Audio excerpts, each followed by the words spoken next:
Good morning mga mamshi, mga kasusay. Ayan sa lahat ng aking mga friends. Ayan, good morning sa inyong lahat. Good evening and good afternoon. Ito nga pala ang aking munting tindahan, ano.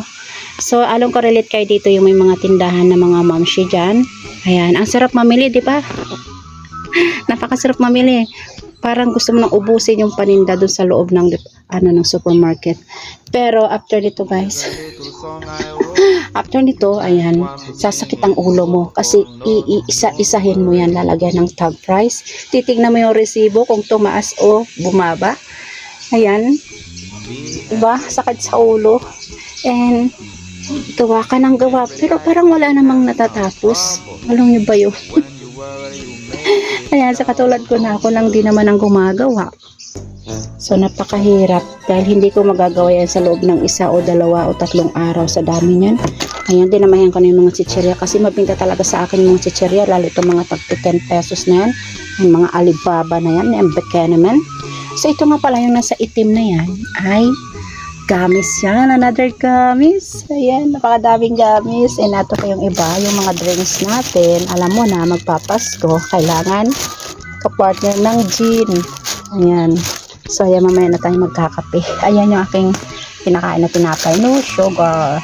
At, siyempre ang aking paninda. Ayan, ako rin bumili. Siyempre wala tayong palaman. Di ba? Kailangan natin ng almusal sa umaga o kape. Ito ang ibang mga biscuits at yan, mga panglinis sa paglalaba.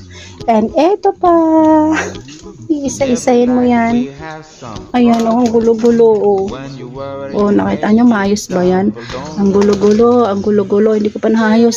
Ayos ako ng ayos, pero para wala naman akong naayos. Bakit kaya, no? So, ito nga pala, guys. Ito ang pinaka-the best. Hindi ko po yan binibenta. Huwag yung imamain yung aking banana. Kasi hindi ko po yung binibenta. Yan po ay bigay ng mabait na ninang ni Roro. O ninong ni Roro. Ayan. Yan, bagong hindi siya bagong, bagong tiba. Ano ba tawag sa inyo nun? Bagong tiba na saging. Ayan, nasa kadikit lang din nila ng bakuran. Ayan, may hinog na siya, oh. Ayan, parang gusto ko sa ilaga. Siguro yung kalahati lang. Ayan, yung kalahati ay pahihinugin ko kasi di ba, mas healthy kainin ang banana. Ayan, bago ka magkape, yung walang laman ng tiyan mo, kainin mo siya or bago matulog, yung hinog na saging na banana. Itong saging na banana. Hinog na saging na saba. Yan. So, ayan ang aking mga bestseller dito. Siyempre, yung mga diaper na Happy. Hindi ko maintindihan na iba, no? Yung Happy. Tsaka yung mga branded na diaper, alam nyo ba? Parang same price na lang din sila, pero Happy sila. Happy pa rin ng Happy. Hindi sila tumitingin sa yung mga branded na diaper na halos magkapareho lang din. Sandali po. Sorry guys, may bumili lang. Sana nga tayo? Ano nga ba pinag-uusapan natin about dito sa diaper? Ayan, kaya ang diaper ko, so ang aking diaper ay, yung branded ay pinagamit ko na lang kay Roro. Kasi ito lagi nahanap, yung Happy. Pero, hindi sila tumitingin sa yung mga branded na halos kapareho, katulad nitong double XL ko. 13 ang benta ko niyan. Samantalang yung Happy ko na large ay 12 lang ang benta ko nun. Ayun, ito, ganun din. 12. So, halos same price na lang din sila. Kasi itong Happy, mura lang to, dati mas mura. Ngayon, pamahalan ng pamahal, pataasan ng pataas kasi nga, mabenta siya.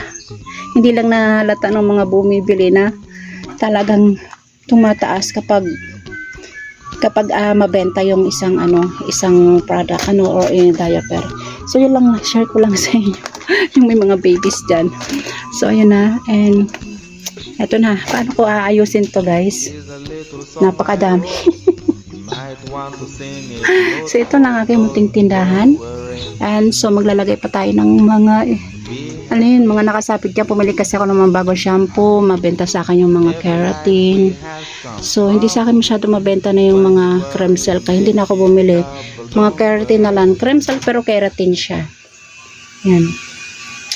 So, ayan. Alam ko relate yung mga mamshi dyan may tindahan. So, ayan lang po. Ayan, share ko lang ang aking libangan. maliban sa aming baby. Ayan po ang aking libangan. Ayan, thank you guys. Thank you for watching.